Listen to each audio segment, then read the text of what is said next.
বাংলাদেশের স্বাস্থ্যসেবায় অ্যাম্বুলেন্স জরুরি সেবার অন্যতম প্রধান মাধ্যম। মুমূর্ষ রোগী কিংবা মৃতদেহ বহনে দিনরাত কাজ করে যাচ্ছেন অ্যাম্বুলেন্স মালিক ও চালকরা। দেশের বেশিরভাগ হাসপাতালের অ্যাম্বুলেন্স মালিকরা বাংলাদেশ অ্যাম্বুলেন্স মালিক কল্যাণ সমিতির আওতায় কাজ করেন। কেবল মালিক ও চালকদের কল্যাণ নয়, মানবিকতার অনন্য উদাহরণ হিসেবেও পরিচিত এই সংগঠন। আর আমাদের অ্যাম্বুলেন্স ভাড়া দেয় 10,000 টাকা। আমাদের গাড়িটা কিন্তু ওখানে নামাতে খালি ঢাকা শহর চলে আসে। 1 টাকার 20 লাখ টাকার গাড়ি ব্যবহার করে আমরা 3 থেকে 4,000 টাকা পাই। তো এটা তো বলতে সিন্ডিকেট বলেন, আমরা সেবা দিতে চাই। সমিতির নেতৃবৃন্দ জানিয়েছেন, ঢাকা মেডিকেল কলেজ সহ দেশের বিভিন্ন হাসপাতাল থেকে প্রতিদিন অসহায় রোগী ও মৃতদেহ দেশের প্রত্যন্ত অঞ্চলে পৌঁছে দেওয়া হয়। দরিদ্র পরিবারের সামর্থ্য না থাকলে সমিতি এগিয়ে আসে মানবিক সহায়তায়। তবে এখানে দেখা দিচ্ছে বড় সংকট। মহামান্য হাইকোর্ট আমাদের একটা রুল জারি করেছিল, high court rule toll free rule জারি করেছিল। অ্যাম্বুলেন্সের রোগী থাকলে টোল নেবে না, খালি গাড়িতে টোল নেবে, ডেড বডি থাকলে টোল নেবে। তাহলে এটা কিভাবে সম্ভব? যদি একটা দুর্ঘটনা ঘটে, আমি যদি গাড়িটা ফ্রি সার্ভিসও দিতে যাই, আমাকে টোল দিয়ে যেতে হবে।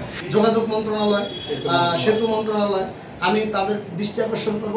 হাইকোর্টের সুস্পষ্ট নির্দেশনা থাকা সত্ত্বেও এখনও অ্যাম্বুলেন্স থেকে টোল আদায় করা হচ্ছে। টোল চার্টে অ্যাম্বুলেন্সের কোনো নাম উল্লেখ না থাকলেও এ খাত থেকে অর্থ আদায় অব্যাহত থাকায় জনমনে প্রশ্ন উঠেছে, কার স্বার্থে এই নির্দেশনা উপেক্ষা করা হচ্ছে।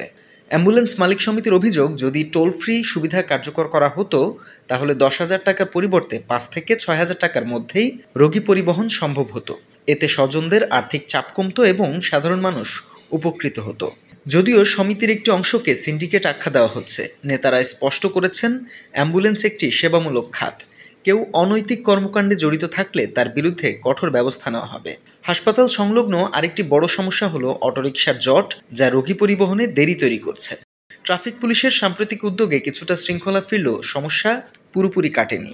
বিশ্লেষণে উঠে আসে, বাংলাদেশের জরুরি স্বাস্থ্যসেবা নিশ্চিত করতে হলে অ্যাম্বুলেন্স খাতকে স্বচ্ছ, নির্ভরযোগ্য ও টোল ফ্রি সুবিধা নিশ্চিত করতে হবে।